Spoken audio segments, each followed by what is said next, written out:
Храната за задушница да се даде на сиромаси, на гробиштата да се понесе само пченица, вино и свеќи.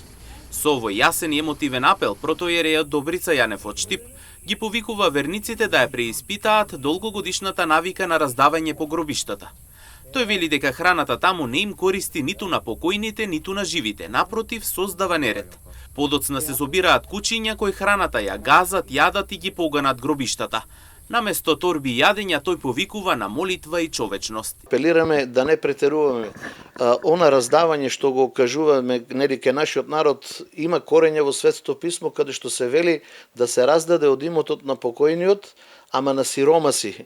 Сега тука треба да ја правиме разликата, место да носиме премногу храна, премногу пиење на гробиштата, нека биде тоа поскромно колку е можно, но она што мислиме да го дадеме, порно да го дадеме на некој кој што нема, бидејќи сите знаеме дека кај нас во околината, во нашето соседство има некои семејства што нема доволно за храна, нема доволно средства. Па затоа ќе биде подобро, место што ќе носиме по гробиштата, па ќе го фрлаат после, па кучињата ќе го растргаат и ќе ги поганат гробиштата, подобро да го дадеме на некој да го изеде со тоа, и тој ќе се помоли на Бога, ќе рече Бог да го прости покојниот, а и за нас ќе се помоли, ќе рече да сте живи и здрави, Господ да ви дава здравје. Со ваквите дела Јане вели дека ќе бидат сити сиромасите, спомнати покојните и задоволни дарежливите.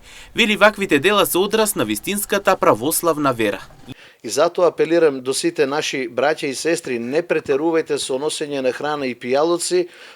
Најбитно е пченицата, виното и свеќите, да се повика свештеник да се помоли за покој на душите. А сето оно што сакаме да го дадеме, да го донираме, имаме каде да го дадеме. Со овој повик црквата потсетува дека вистинската почит кон покојните не се мери со трпеза, туку со дела на добрина, да се спомнат мртвите со молитва, а да се помогне на живите. Тоа е пораката што треба да се пренесе од секој гроб на секое срце.